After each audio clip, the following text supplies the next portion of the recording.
أعوذ بالله من الشيطان الرجيم. بسم الله الرحمن الرحيم. الحمد لله ثم الصلاة والسلام على ما نبي بعده محمد بن عبد الله وعلى آله وصحبه أجمعين.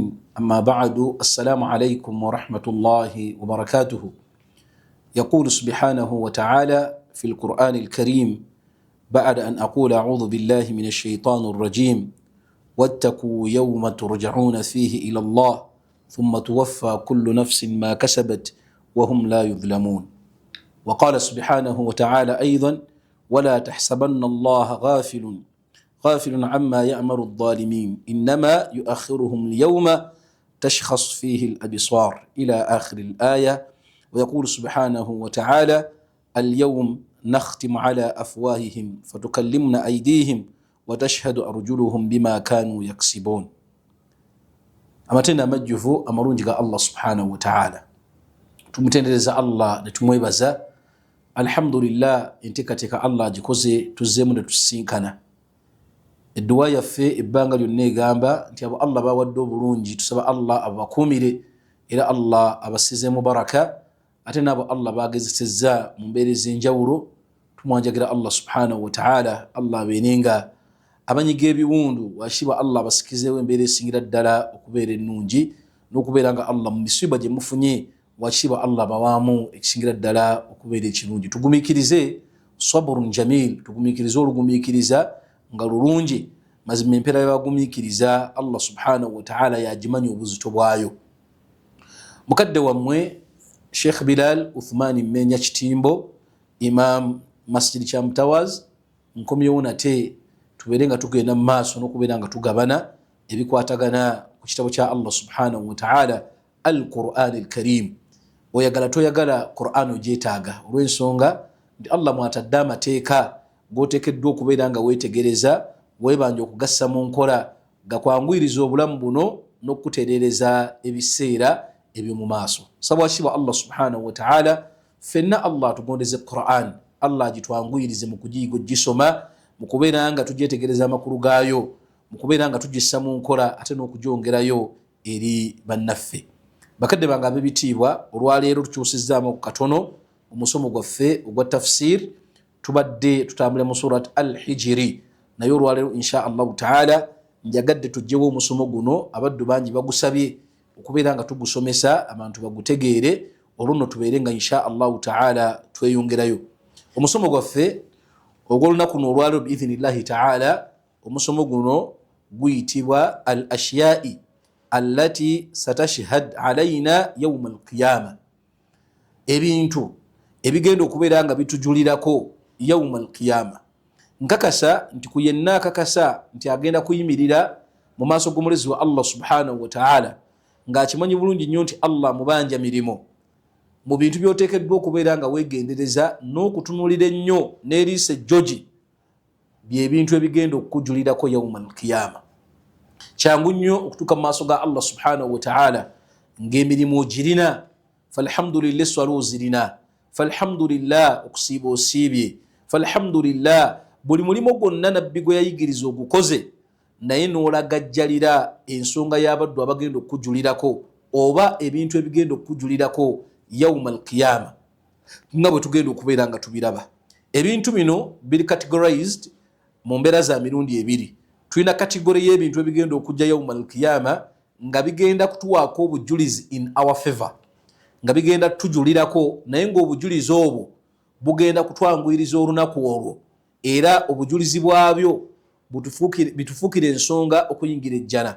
Ebyo tuzze tubiraba era insha Allah tujja kuddamu tubirabe nga bw'olaba okusiiba kwaffe. Nabbi sallallahu alayhi wasallam yagamba nti okusiiba kugenda kujja yawma al-qiyama ng'omujulizi. Kujulire ku muddu, muddu yerekereza emmere, yerekereza ebyokunywa, yerekereza ku lwange, okusiba kubeera kwegayira Allah subhanahu wa ta'ala. Nga bwe tulaba Qur'an al-Karim egenda kujja yawma al-qiyama Allah agyogeze ebeere ng'ejulira ku muddu.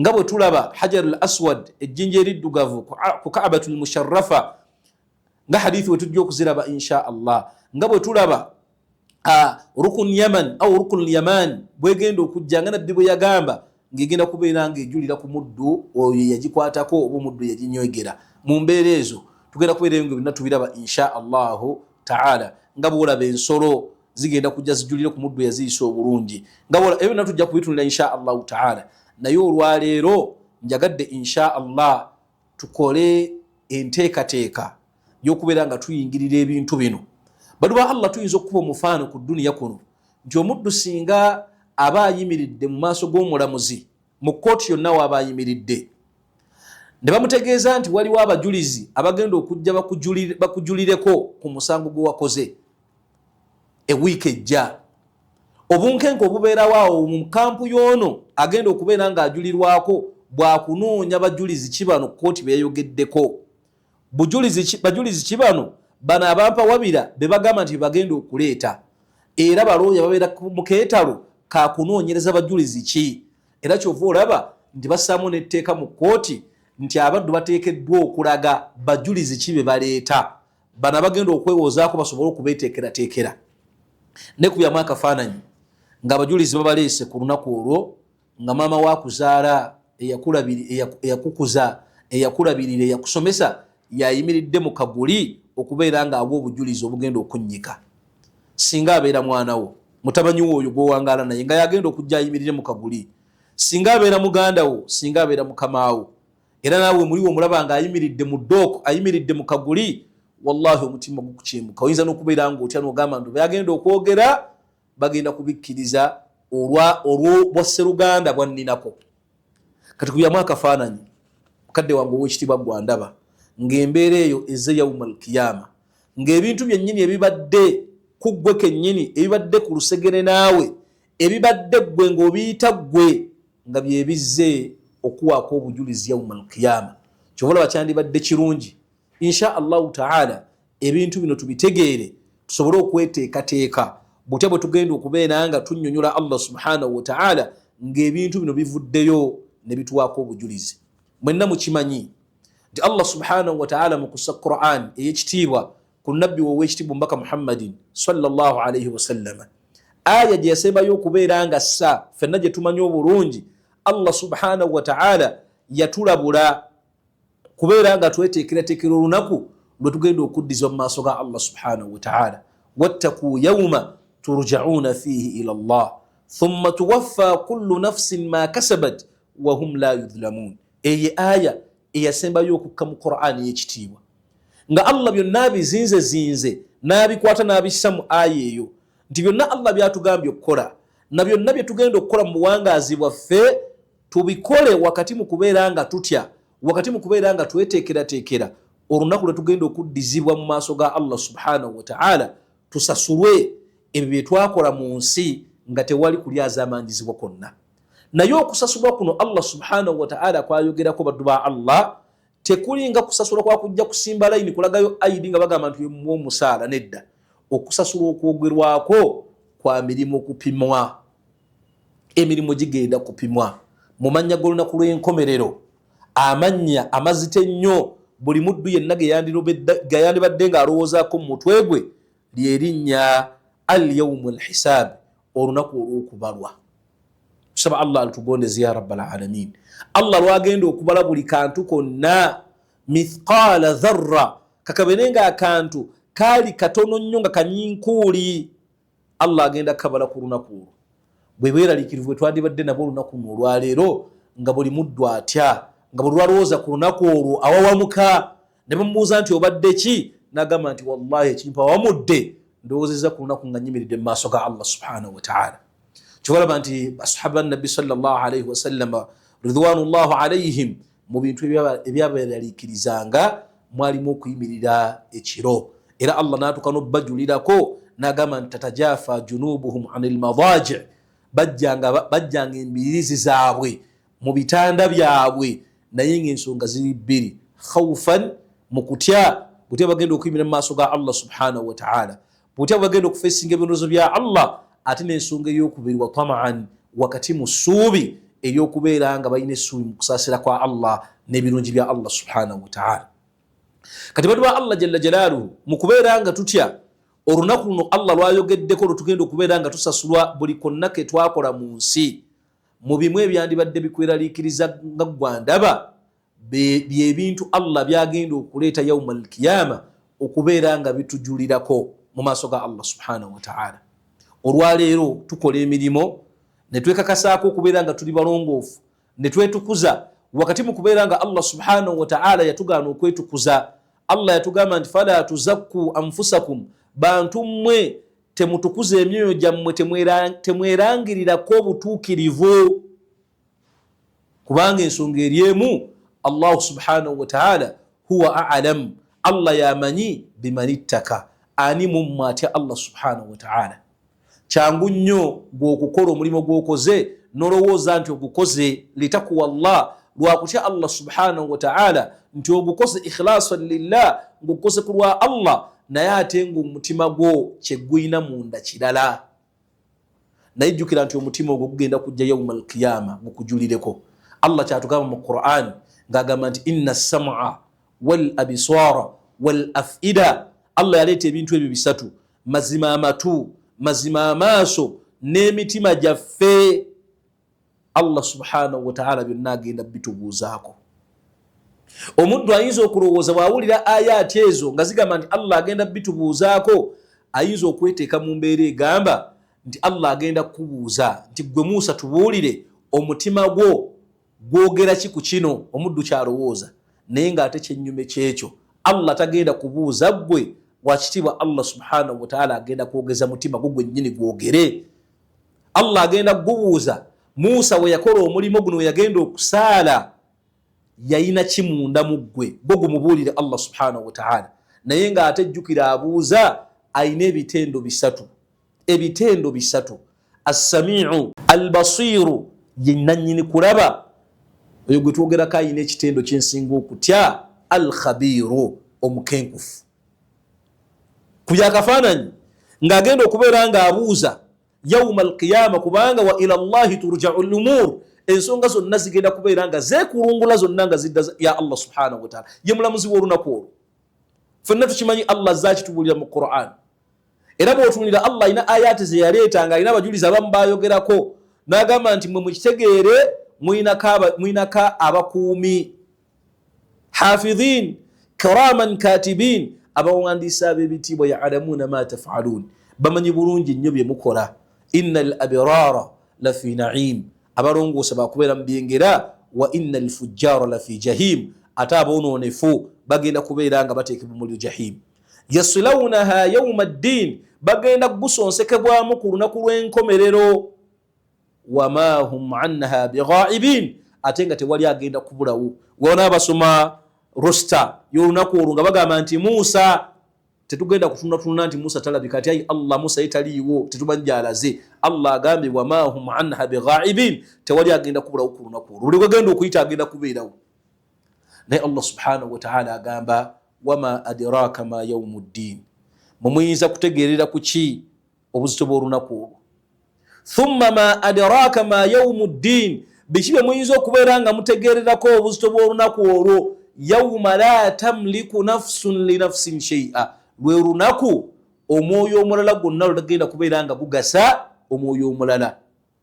Tewali mwoyo gugenda kugasa mulala. Tebagenda kukubuuza gwe ku nsonga za mutabanyi wo nti ogenda kujja gwe ogenda okubeera nga owolereza mutabanyi wo. Yawma la tamliku nafsun li nafsin shay'a wal amru yawma idhin lillah. Awenjagadde nga n'ekiragiro ekisembayo n'agenda okubeera nannyini ensonga zonna agenda kubeera Allah subhanahu wa ta'ala. Ogenda kumulimba ki nga buli nsonga yali agiraba? Ogenda kwewuddiisa ku ki nga buli nsonga yali agiwulira? Ogenda kubeera nga Allah subhanahu wa ta'ala ogenda kupapalanya ku nsonga ki nga n'ebyali mu mutima gwo alimul ghaibi, oyo yali amanyi ebyekwese, naawe kennyini bye wali tomanyi ku ggwe nga Allah abimanyi. Kubanga bingi biri mu mitima gyaffe nga n'okubimanya tetubimanya. Bangi muli awo muli batemu naye nga tomanyi nti olina mutemu. Bangi muli awo mwine emitima mirogo naye nga tonnamanya nti omutima gwo gulimu eddogo. Ngujja kukyewuunya mu maaso yogambe nti wallahi na kino kyandimu, na kino ekinyama ekyokutta nakiina, na kino ekinyama ekyokukola kino nakirina, naye nga wallahi wali tomanyi. Kati ebyo ebyekwese munda Allah subhanahu wa ta'ala yasinga obimanya. Bangi muffe tuli bannaafuusi naye nga tetumanyi ekyo tugijjawa. Umar ibn al-Khattab radhiyallahu anhu teyandibuuzizza Huzaifa ibn al-Yaman radiyallahu anhu teyali mbuziza nti nabbi sallallahu alayhi wasallam eri akubulira bannafusi nange nalimu. Lwaki Umaru yabuuza? Yali takakasa kikiri mu mutima gwe. Olw'ensonga omuddu asobola okubeera omunnafusi nga tamanyi. Sawakiba Allah bututaase kuba obulwadde bubi. Bangi mumwe muli bakodo naye nga mwe mulowooza nti muli babalirizi ba bitabo. Muddu abeeraawo nga mukodo kasiggu, bakhilun kasiggu, naye nga yalowooza mbu kubala nnyo na kusavinga nnyo, naye nga bukodo bwe bumusumbuwa. Yagamba nti anzanti nfaayo nnyo ku ssente, Allah yagaana isiraafu, naye kweka mu aya naye nga mukodo, naye nga omutima gwe gumulimba. Yawma alqiyama omutima ogwo alfuad gugenda kubeera nga gwogera ensonga zonna. Tibakadde bange ab'ebitiibwa, era kino tukijjawa nti omuddu asobola okukola omulimu naye nga omutima gwe gumulimba. Yemboozi eri wakati w'abamanyi baffe abalungi ababiri okuli Abu Dawud ne Imam Ahmada rahimahumullah. Aba babiri lumu Abu Dawud yagamba Imam Ahmada rahimahumullah, namugamba nti ekitabo kino kyempandiise mwena ekitabo mukimanyi ekya Abu Dawud, mukimanyi ekya hadith. Namugamba nti ekitabo kino kyempandiise nkiwandiise ku lwa Allah. Imam Ahmada rahimahullah kwe kumubuuza nti ekigambo kyoyogedde nga kinene okakasa nti ekitabo ekyo kiwandiise 10 ku 10 ku lwa Allah. Subhanallah. Bano betwogerako min ulamaina bali mumanyi baffe abanene, naye munnamubuuza nti ekyo kyoyogedde n'ogamba nti omulimu ogwo gukoze ku lwa Allah subhanahu wa ta'ala, okakasa ekiri mu mutima gwo. Namusomera aya fenna gye tumanyi obulungi, fala tuzakku anfusakum, temwetukuza, huwa alam biman ittaka, Allah yamanyi ani mummwe akoze wakati mu kutya Allah subhanahu wa ta'ala. Eyo yeyitibwa suratu Najm aya ya 32. Tekikoma kubeera nga ffe kennyini twerowooleza birungi, era abaddu bangi tukola emirimu n'osingana omuddu ng'agamba mwine enjogera yammwe tusaba Allah gitujje ku nnimi zaffe. Ng'omuddu agamba nti seeka wallahi guno omwezi Allah anaagaana buganyi naye amazima gali tukoze eddiini. Muddu asala Yesu ala nnya mu lunaku naga nti wallahi olwaleero Mungu anaagaana buganyi. Seeka wallahi nsadde mpulira n'omutwe guwuuma. Mungu anaagaana buganyi kutuwajjana naye tukoze ebyo abyogera kuba asadde Yesu ala mu lunaku. Muddu n'ava mu mwezi gwa Ramadani n'agamba nti wallahi seeka okujjako nga simanyi bye nakoze, naye no Ramadani alhamdulillah ejjana yonna gimaze. Naye nga Abu Bakar Siddiq radiyallahu anhu oyo nno namba 2 ng'oggyeko bannabbi yayogera statement n'agamba sijja kakasa nti ejjana Allah agimpadde okutuusa nga ebigere byombi biyingidde. Newe naaba ntaddemu kimu sijja kakasa nti ekya kinaayingira, nakakasa ddi nti ejjana ngimaze nga byombi biri munda. Oyo aganye okwekakasaako ejjana. Ate nga waliwo n'ekigambo kya Allah subhanahu wa ta'ala kyassa ku mbaka we sallallahu alayhi wa sallam nga Allah amulaga nti abasajja bo 10 mu ba muhajirun, abasajja bo 10 mbawadde ejjana. Wallahi naye mu byasooka okusoma eyali amutudde ku ddyo Abu Bakar Siddiq radiyallahu anhu mukwano gwa nabbi gwe yasookerako n'agamba nti Abu Bakar Siddiq fil janna. Inna Allah la yukhlifu al-mi'ad. Allah tayukana na ndagaano ze. Tayinza kwogera kigambo Allah subhanahu wa ta'ala nga tagenda kiyimirirako. Era kye kigambo kye tuddingana mu khutuba ez'enjawulo nga tugamba nti inna asdaka al-hadithu kitabullah azza wa jalla.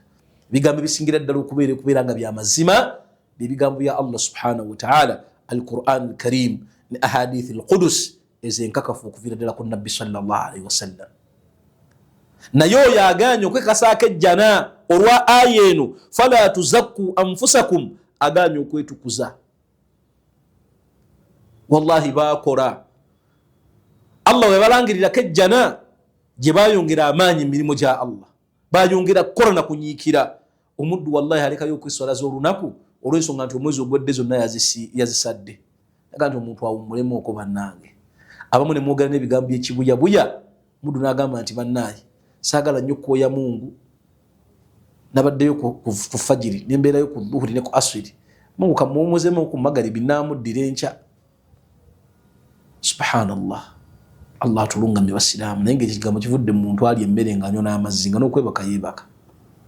Nga kivudde mu muntu omukulu n'omutulira n'ogamba nti Allah wange baddu nga bano. Naye Allah subhanahu wa ta'ala latifun, wakitibwa Allah mukwata mpola. Mukwata mpola. Gamba nti baddu bange abo mbalaba n'abongera emikisa. Kati baddu wa Allah jalla jalaaluhu.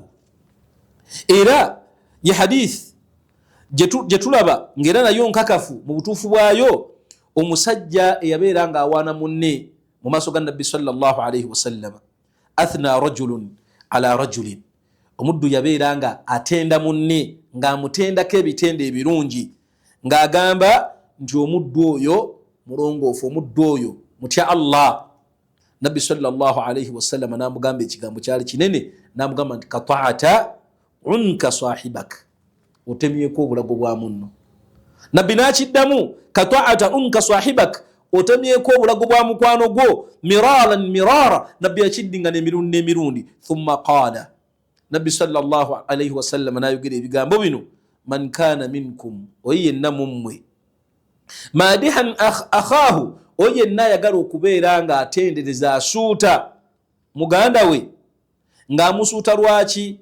Olw'ebyo byamumanyiiko ebirungi mu kukola ibadaati.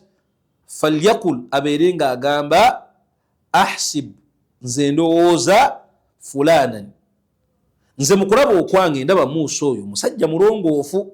Guli ebigambo bya Nabbi byatugamba okukozesa. Togamba nti Muusa mulongoofu, togamba nti Muusa mukkiriza nnyo, togamba nti Muusa alina eddaala ddene mu maaso ga Allah. Tuli ku aya eri fala tuzakku anfusakum. Allah atuganye ffe kennyini abeemanyi kubeera nga twetukuza. Kati olwokuba naffe, Nabbi agamba nti oyo yenna yandyagadde okubeera nga asuuta munne, okubeera nga tassaayo obulago bwa munne, kubeera nga amwako obujulizi obuyinza okutandinga awutu nga si butuufu ate ne bumukomerera yawma alqiyama. Nabbi agamba nti omuddu agambe nti mazima nze ndowooza nti gundi oyo mulongoofu, naye wallahu hasibahu, naye Allah yasinga okumanya. Wala uzakki, sobola kutukuza muntu yenna, sobola kubeera nga ntukuza muntu yenna wali Allah subhanahu wa ta'ala, kubanga Allah subhanahu wa ta'ala yamanyi abantu bwe bayimiridde. Ahsibuhu kadha wa kadha, omuddu ono nze ndaba ku kino na kino, omuddu ono mulongoofu. In kana ya'lamu dhalika minhu, obanga ekyo kimumanyiiko. Tulina abaddu nga bagabi, alhamdulillah. Tulina abaddu nga baddiŋŋana Makka, bagiddiŋŋana, umra tezibalika, mwaka hijja tezibalika. Tokkeranga ku makya n'osinzirira ku ekyo n'okakasa ku muddu obukkiriza n'okutya Allah. Nti kuba omuddu oyo mumanyiiko ntava Makka, n'ogamba nti omuddu oyo mu maaso ga Allah alina ekitiibwa ekyenjawulo. Nabbi kyatuganye gwe gamba nti omuddu oyo okusinza ku kyemumanyiiko nti buli mwaka agenda e Makka, wallahi Allah amusaasire, washiba Allah omuddu oyo Allah amusasule. Lwaki oyogera bwotyo? Kubanga gwe tomanyi, Allah yamanyi ebiri munda. Tulaga tulekera baganda baffe kagaapu akalongoosa. Buli omuntu womukakasaako obulongoofu atuuka ekiseera n'amera amalala, naye nga gwe kennyini gw'ofuusa ensonga y'omuddu oyo okuva ku mustawa lwa kumuwaaniriza. Kyolaba nti tulina hadithi ya Nabbi sallallahu alayhi wasallam nga tumaliriza hadithi nga ntuufu, mwe yagambira nti singa omuntu ayitiriza okukusuutasuuta n'okuwaanawaana, kwata enfuufu omuyiwe mu maaso, kubanga omuddu oyo ayinza okubanga obujulizi bwakuwaako bwakukunnyika. Abagagga b'e Kampala mulina baseeka bammwe babawaana buli kaseera ne mmera amalala. Tulina wana abagagga mu Kampala nga mwameruka amalala, naye ng'ensuuka bawali mu bammwe be mulina ababalimba mu kubeera nga babawaana, naye ng'oluusi babeere kubeera nga babawulira mazima n'okubalekerawo gaapu ey'okulongoosa eri Allah wammwe, temwandibadde ku kyemuliko. Baddu ba Allah muffe temuli mulongoofu. Kyova olaba tusigala tusaba Allah ihdina sirata almustaqim, ayi Allah tulungame ku kkubo ettuufu, kubanga tetumanyi biri mu mitima. Lwaki tusookedde awo? Olw'ensonga nti omutima Allah agenda gwayazaayaza yawma alqiyama, agenda gwogeza bingi gwe omutima gubye gukumanyiiko nga gwe tobimanyi, gukwesa ebintu bingi. Kyova olaba Nabbi sallallahu alayhi wasallam yagamba nti attaqwa haahuna, okutya Allah kuli wano. Ani mufe alaba mu mutima gwe? Ani mufe alaba mu mutima gwe? Olaba omutima gukulimba nti fulani akwagala nnyo, naye nga teyemulabawo nambeemu, kyokka nga gukulimba. Tusaba Allah jalla jalaaluhu Allah atulungame. Tujja kukomaawo, tuli ku musomo okugamba nti al ashyai ebintu satashhad ebigenda okubeera nga bituwaako alaina bituwaako obujulizi yawma alqiyama awo tandikidde badu ba Allah insha Allah taala butujja okubeera nga tuongereza tulabe ne ayati eziri mufussilat tujja kugenda tutema kimu ku kimu insha Allah naye omusomo guno gweraliikiriza koyi yenna akakasa tyagenda kumira mu maaso ga Allah subhanahu wa ta'ala. Tubajjukiza nti umura yaffe ya June insha Allah taala enteekateeka ziri mu high gear. Mujje wano ku Labbaika Travels, office number eri suit number 4 ku level ey'okubiri ekizimbe kya Mutawa Shopping Mall wewali offices zaffe. Mujje twongere tuteekerateekera umura ya June tugenda kunyumirwa insha Allah taala bwe tusinza Allah waffe subhanahu wa ta'ala. $1,500 zokka ndowooza sekamusa ziri million nga 5.5 around there. Jangu otambule n'abakugu mu nsonga z'emikolo gya umra ne hijja tubeere nga tukutwala Labbaika Travels. Assalamu alaikum wa rahmatullahi wa barakatuh.